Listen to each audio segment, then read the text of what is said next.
내가 만약 살 빼는 확실한 방법을 잘 몰라요. 식단은 또 어떻게 해야 되는지 잘 모르는데도 다이어트를 하려면 무조건 하루 몇 시간씩 운동하고 몇백 칼로리만 먹으래요. 이게 말이 된다고 생각하세요? 건강을 회복하고 몸을 바꾸는 건 쉬운 것부터 차근차근 쌓아가야 하는 건데 지금 방식은 억지로 우격다짐으로 그냥 막 하는 거예요. 많은 사람들이 그렇게 다이어트를 시작하거든요.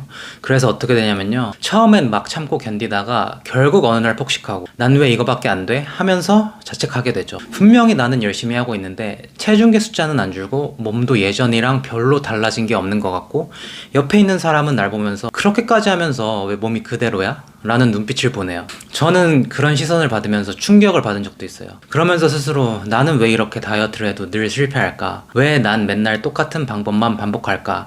답답해하는 분들 정말 많이 봤거든요. 그건 결국 기본기에 충실하지 않았기 때문이에요.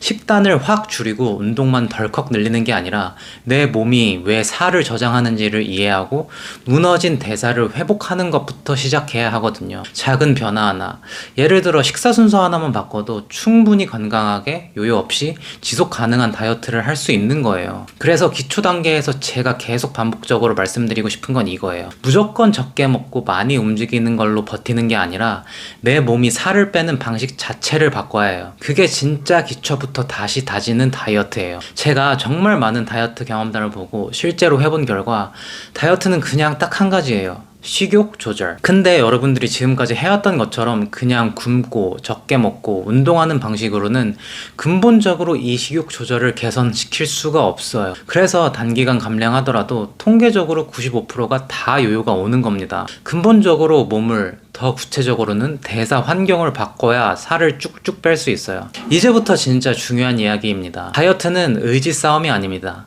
몸의 환경 싸움이에요. 많은 사람들이 의지가 약해서 다이어트에 실패한다고 착각합니다. 하지만 진짜 문제는 따로 있습니다. 여러분이 실패하는 건 못 참아서가 아닙니다. 참을 수 없게 만드는 몸 상태 때문입니다. 다이어트의 승패는 처음 일주에 결정됩니다. 이 시기를 어떻게 보느냐에 따라 살이 빠지느냐 다시 도로 찌느냐가 정해져요. 제가 자주 보는 다이어트 유튜버 중에 수코치라는 분이 있는데요. 이분이 110kg에서 70kg까지 약 40kg를 감량을 했습니다. 초반엔 정말 힘들었다고 해요. 빵, 치킨, 라면을 참는 게 너무 괴로웠다고 합니다. 그런데도 처음 1, 2주를 억지로 버텼고요. 방울토마토 싸들고 다니고 고구마, 야채, 고기로 배를 채웠다고 합니다. 그때부터 깨달았다고 해요.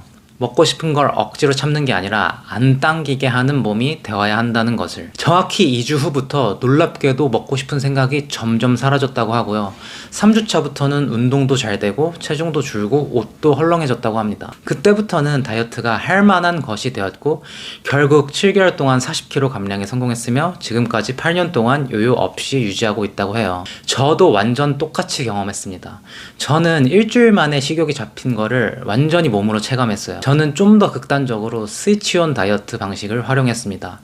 엉망이 된 장내 환경을 완전히 바꾸기 위해 처음 3일간은 아예 4끼 동안 단백질 쉐이크만 먹어줍니다. 다른 음식은 아예 끊고요.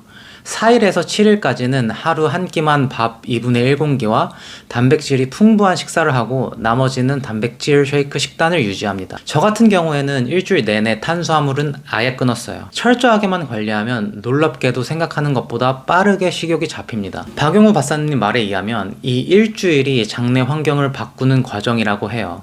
몸이 건강해지니까 자연스럽게 식욕도 정상으로 돌아오는 거죠. 이걸 알고 나서 제 다이어트가 완전히 달라졌습니다. 처음 일주일만 진짜 참아내면 몸은 달라지기 시작합니다. 자극적인 음식이 당기던 그 욕구가 줄어들고 식욕이 조절되며 덜 먹어도 배부르다는 느낌을 받게 돼요. 식욕이 조절된다고요? 그게 그렇게 쉬울까요? 놀라운 건 진짜 그렇게 됩니다. 왜냐하면 뇌와 장내 환경이 바뀌기 때문이에요. 저도 치킨, 떡볶이, 과자 없이 못 살던 사람이었습니다. 근데 첫 일주일을 넘기고 나서 먹고 싶은 생각 자체가 줄어들었고 2주가 지나니까 오히려 그 자극적인 음식들이 부담스럽게 느껴졌어요. 그러니까 여러분, 식단을 바꾸는 게 아닙니다. 몸의 반응을 바꾸는 겁니다. 왜 이런 변화가 생길까요? 이건 단순한 의지가 아니라 호르몬과 장내 환경이 바뀌었기 때문입니다. 대사가 망가진 상태에선 배가 안 고파도 계속 먹고 싶습니다. 이게 의지가 약해서 그런 게 아니라 렙틴, 그렐린, GLP-1과 같은 식욕 관련 호르몬들이 제대로 작동하지 않기 때문이에요. 많은 분들이 식욕은 참는 것이라고 생각합니다. 하지만 식욕은 조절되는 것입니다. 특히 당, 밀가루, 액상과당이 들어간 음식들을 먹으면 혈당이 급격히 오르면서 인슐린이 과다 분비되고 결과적으로 식욕이 더 증가하는 악순환이 반복됩니다. 하지만 2주만 자극적인 음식을 끊고 식단을 정비하면 호르몬들이 본래 역할을 회복하기 시작해요. 자, 여기서 딱 하나만 기억하세요. 식욕 조절은 의지가 아니라 환경입니다. 근데 많은 사람들이 이렇게 말하죠.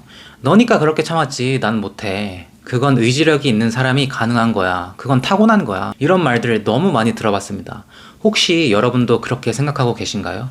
제가 10년 동안 안 해본 다이어트가 없고 지난 5년 동안은 별의별 짓을 다 해도 살이 쪘었거든요. 그런데 올해 단 한 달 반 만에 10kg가 빠지고 현재까지 유지해 오면서 깨달은 건 단 하나입니다. 의지가 약해서 살이 찐 게 아니라 살이 쪄서 의지가 약해진 것입니다. 정확히 말하자면 식욕을 조절할 수 없는 몸의 대사 환경이 여러분을 실패하게 만드는 거예요. 그래서 여러분께 꼭 말씀드리고 싶은 건 처음 일주일만 무조건 참으세요. 의지가 부족한 게 아닙니다.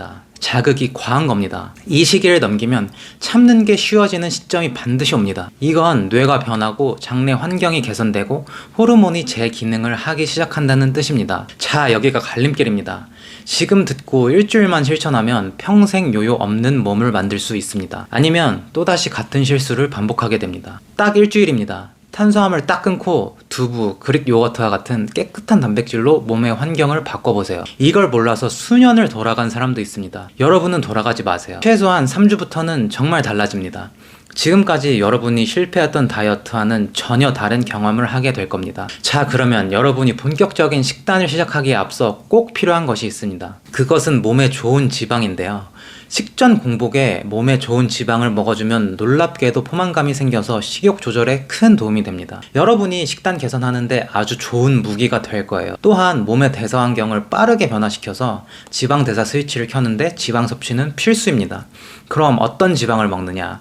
저는 사실 MCT 오일이 저의 식욕 안정화의 출발점이자 10kg 감량의 핵심일 정도로 큰 도움을 받았는데요. 그래서 그동안 영상에서 제가 도움을 받았던 MCT 오일을 추천해 왔습니다. 이거는 제 경험담을 토대로 자신있게 식욕 조절, 체중 감량에 핵심적으로 도움된다고 말씀드릴 수 있어요. 그런데 이제 식욕과 체중 조절 자유자재로 되는 지금은 아무래도 가끔 장에 부담이 느껴질 때가 있어서 잘 안 먹게 되더라고요. 가끔 오늘 굶어야겠다 싶은 날에만 오전에 한 숟가락 먹습니다. 제가 먹었던 MCT 오일은 고정 링크 참고해 주시고요. MCT 오일이 장에 예민해서 좀 부담스럽고 건강까지 챙기고 싶으신 분들은 올리브 오일 추천드립니다.